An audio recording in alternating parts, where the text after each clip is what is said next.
Hello students, welcome to easy math for JEE. I am Ujjwal Kaushik, your friend. जो भी students IIT JEE की preparation कर रहे हैं उनके लिए हमारा चैनल बहुत यूजफुल है। आज का क्वेश्चन है, लेट ए इज ए आई जे, यानी कि एक मैट्रिक्स है विद दिस 2x2 मैट्रिक्स।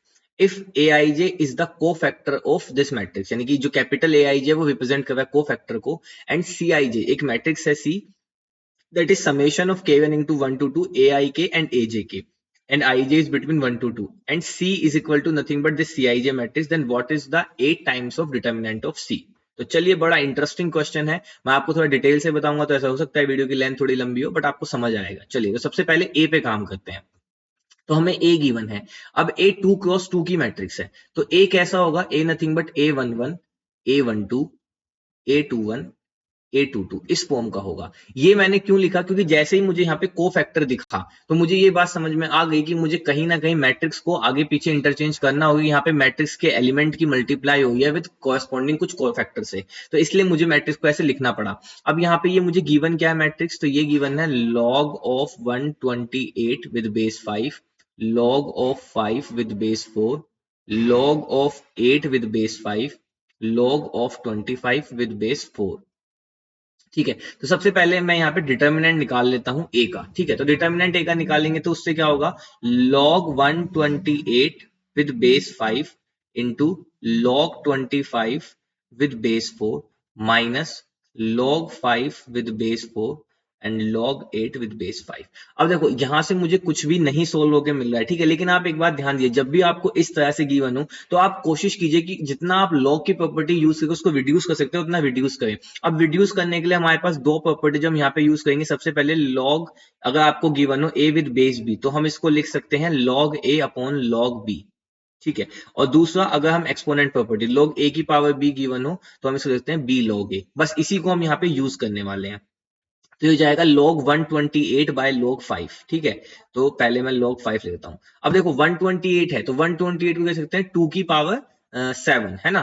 तो ये हो जाएगा 2 की पावर 7। अब with the help of this property मैं एक लाइन बचाते हुए डायरेक्ट 7 को आगे ला रहा हूं, तो ये हो गया आपका 7 log 2। ठीक है, कोई प्रॉब्लम, कोई दिक्कत नहीं। चलिए, तो अब इसी तरह से हम आगे चलते हैं। इनटू, अब ये होगा log 25 बाई log 4। अब log 25 को कह सकते हैं 5 का स्क्वायर, तो 5 स्क्वायर को भेज दिया आगे, अपॉन log 4 को भी कह सकते हैं 2 का स्क्वायर, तो स्क्वायर आ गया आगे। ठीक है, माइनस log 5 ऐसे ही, अपॉन log 4 को फिर लिख लिया 2 log 2 इंटू लॉग। अब देखो 8 है तो 2 की क्यूब, तो 2 यही 3 आगे, अपॉन ये आ गया आपका log 5। अगर आप अब ध्यान दें तो अब ये कैंसिल हो रहा है, log 2 से log 2 कैंसिल हो रहा है, log 5 से log 5 कैंसिल हो रहा है, इसी तरह से log 5 से log 5 कैंसिल हो रहा है, और log 2 से log 2 कैंसिल हो रहा है। तो जब भी आपको लगे कि सोल्व नहीं हो रहा है तो आप उसको रिड्यूस करने की कोशिश कीजिए, आपको कुछ ना कुछ हिंट मिलेगा। ठीक है, अब अगर हम यहाँ पे देखें तो 2 से 2 भी कैंसिल हो गया है, तो यहाँ से ये मेरे पास बच गया है 7 माइनस, और यहाँ से बच गया है 3/2, तो ये हो गया 7 दूनी 14, तो 11/2। तो हमारे पास बच गया बेसिकली 11/2। तो ये है हमारा डिटर्मिनेंट ऑफ ए। ठीक है, आंसर तो नहीं आया अभी, तो सिर्फ डिटर्मिनेंट आया है। ठीक है, चलो, अब डिटर्मिनेंट ऑफ ए तो 11/2 आ गया। अब आगे चलते हैं को फैक्टर पे। तो यहाँ से हमें थोड़ी सी टर्म समझनी होगी कि को फैक्टर क्या होता है। ठीक है, चलो तो आइए समझते हैं। ठीक है, तो यहाँ पे हम सबसे पहले लिख लेते हैं इसको।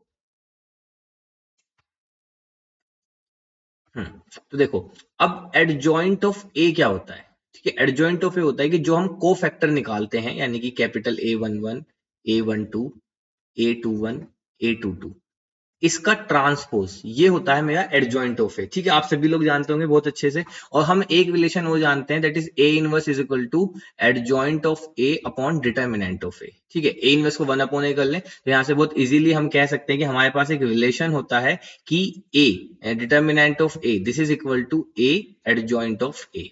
ठीक है, बहुत सिंपल और बहुत इंपॉर्टेंट रिजल्ट है, हम इसी का यहाँ पे यूज करने वाले हैं। चलो, अब समझते हैं कैसे। देखो, हमें जो CIJ गिवन है, अगर हम CIJ पे ध्यान दें तो CIJ गिवन है summation k running from 1 to 2 AIK। पहले स्मॉल वाला है तो स्मॉल वाले को लिख लेते हैं AIK इंटू कैपिटल AJK।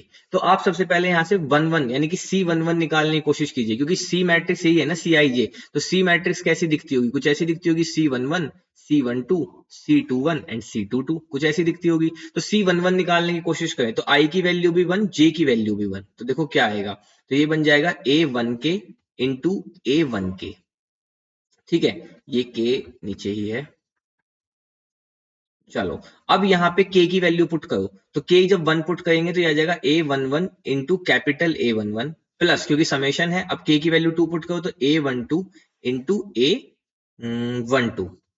ठीक है, तो यहां से मेरे पास आ गया, अगर मैं इसकी मल्टीप्लाई करूं तो A11 और ये। ठीक है, अब देखो ध्यान दो, C12 निकालने की कोशिश करते हैं। तो C12 क्या होगा, तो अब I की जगह पे आएगा 1 और J की जगह पे आएगा 2, तो यानी कि summation K running from 1 to 2 A। अब I की जगह पे 1 तो 1K into capital A, J की जगह पे 2 2K।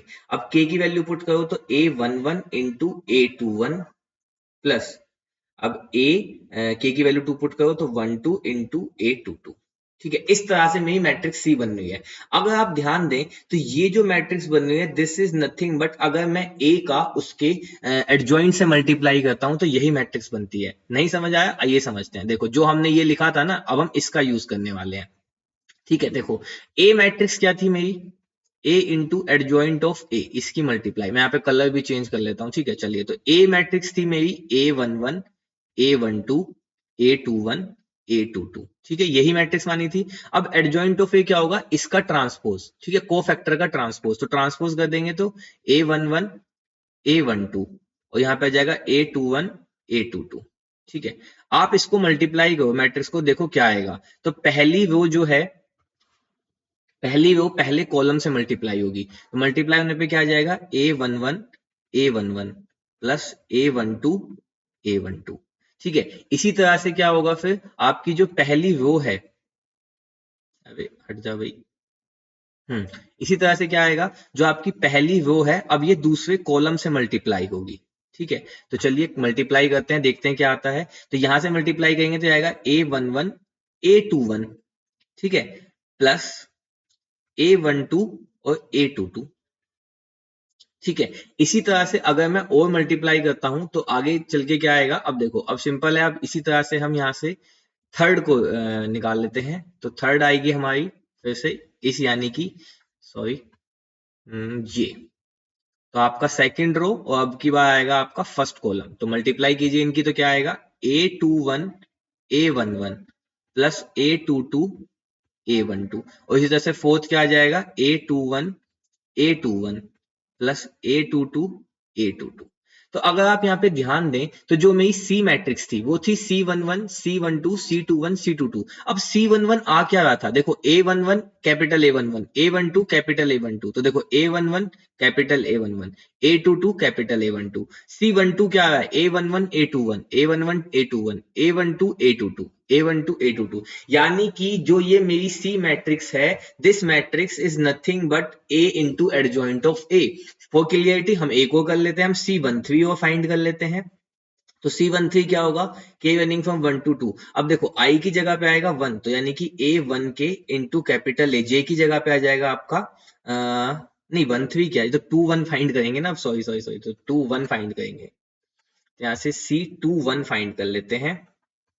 तो C21 फाइंड करेंगे क्योंकि हम अपनी अभी सी मैट्रिक्स की थर्ड ये C21 फाइंड करने की कोशिश कर रहे हैं ना, थर्ड एलिमेंट ये वाला। तो C21 क्या होगा, A। अब देखो I की वैल्यू है 2, तो 2K और कैपिटल A, J की वैल्यू है 1K। अब इसको ओपन करें तो ये हो जाएगा A2, K की वैल्यू करेंगे 1 A11 प्लस A22 A12।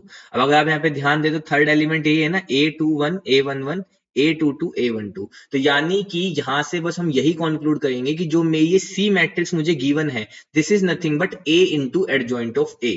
और हमने देखा था कि A into adjoint of A, this is nothing but the determinant of A, और डिटर्मिनेंट ऑफ A तो हम निकाल चुके हैं। तो यानी कि C is equal to A into adjoint of A। C यही मैट्रिक्स है, और ये किसके इक्वल है, डिटर्मिनेंट ऑफ ए के। तो यानी कि C is nothing but equal to determinant of A. अब यहाँ पे इनटू आई भी, हाँ आई इसलिए रहता है क्योंकि आइडेंटिटी मैट्रिक्स चलती है। ठीक है, तो यहाँ पे आ जाएगा आई आइडेंटिटी। ठीक है, अब यहाँ पे आप ध्यान दो, ठीक है, क्योंकि जैसे आप डिटर्मिनेंट ऑफ ए कर देंगे तो वो तो एक नंबर आ जाएगा ना, जबकि ये तो एक मैट्रिक्स है सी। तो देखो डिटर्मिनेंट ऑफ ए कितना आया था, मेरा आया था 11/2, है ना, हाँ 11/2। तो यहाँ पे पुट कर दीजिए 11/2, और ये आ गया आई मैट्रिक्स, यानी कि 1001।